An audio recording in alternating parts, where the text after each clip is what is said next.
Loved by synth enthusiasts and guitarists alike, this series of pedals might be the most requested yet.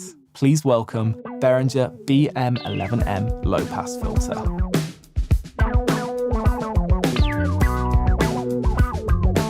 The synth aficionados don't need any introduction to this legendary filter, but the fact is this pedal opens up the filter to just about any sound source you can imagine, and yes, pun intended. So for anyone new to this type of device, here's what you need to know. A low-pass filter does exactly what it says on the tin. It lets low frequencies pass through whilst removing higher frequencies. Now that doesn't sound very sexy, in fact it sounds pretty clinical.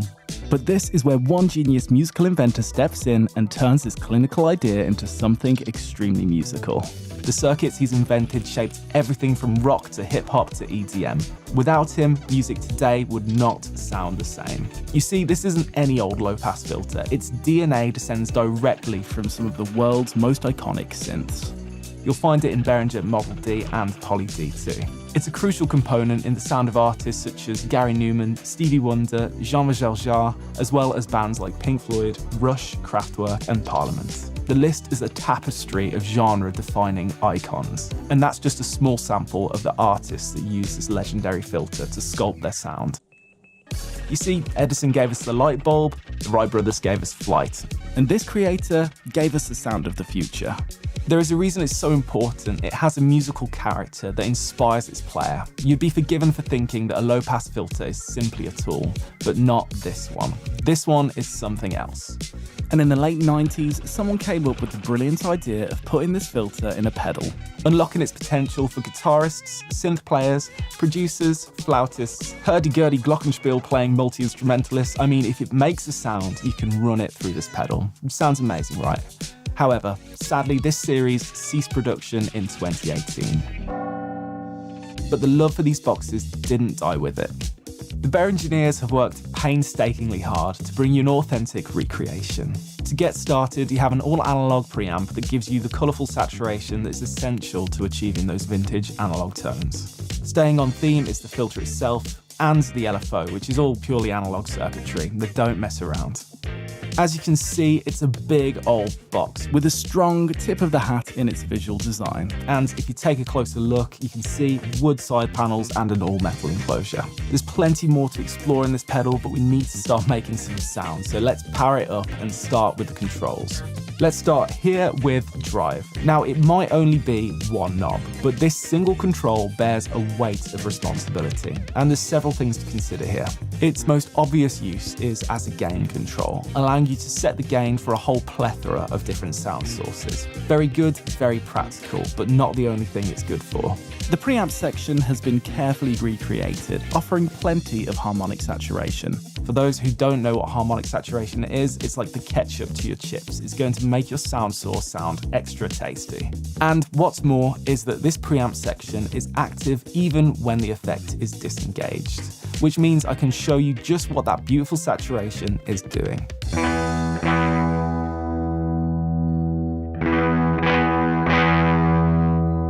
This level light is designed as a visual guide to help you dial in the correct amount of gain. The recommended sweet spot is to get the occasional flash of red, but as always, just use your ears. If you like it smashing red, then do it.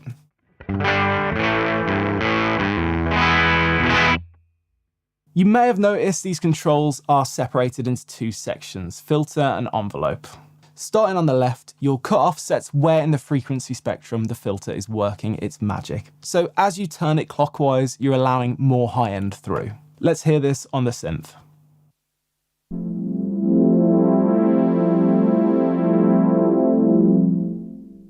You'll also notice this switch, which gives you two different filter voicings, so you can season your sound to taste. Now, resonance is hugely important. This is a massive part of a filter's sound. It changes the shape of the filter and you'll notice a more pronounced sweep as you increase it.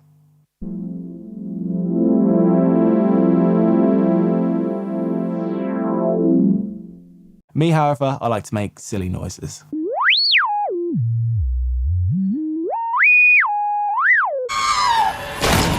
So far, I've been moving the cutoff manually by turning the knob, but say I want to add some movement to the filter. Sadly, my friends are too busy getting married, having babies, and moving to Australia to sit here and wiggle my cutoff frequency knob whilst I play. But there is a whole dedicated section to do this instead. Meet the envelope follower. In technical terms, this circuit turns your audio signal into a control voltage based on fluctuations in amplitude that is then used to control the cutoff. For the guitarists, you can move this by playing either loud or quiet. The controls for this section are pretty straightforward. A mount controls how much the envelope follower is affecting the cutoff. Turn it up for a larger sweep. This switch gives you two different modes. Choosing your mode will be purely a matter of taste.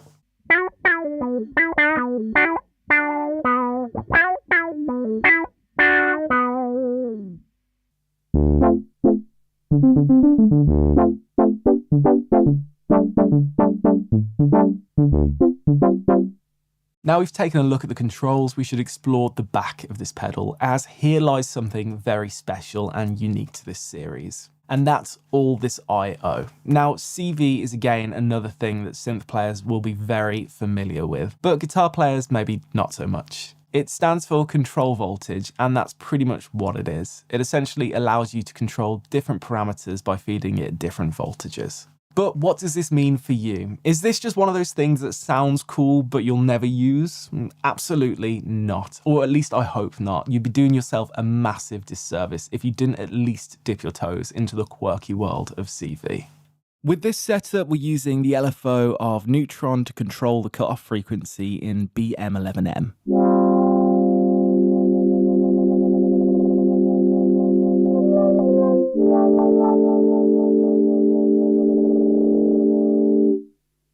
So for this example, we've got an expression pedal going into the cutoff, so I can control the cutoff manually with my foot.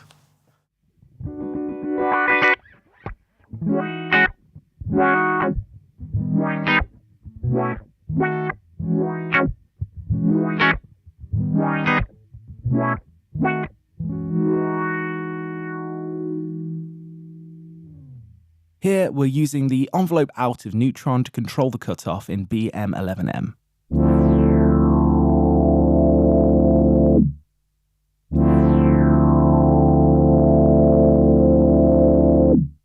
These are just a few examples. This section has huge creative potential. The keen-eyed amongst you will have clocked a MIDI input, as well as this little USB-C connection. MIDI further increases the possibilities for control. You can hook it up to a controller or even pre-program commands in your computer using the MIDI via USB. The USB-C also allows you to use the Guitar Tribe application to make presets and also do firmware updates. Keep in mind, this is a fully analog signal path, and all the USB is affecting is control over the parameters. Now I think it's time to just run a bunch of stuff through it and take a listen.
Don't let this one pass you by.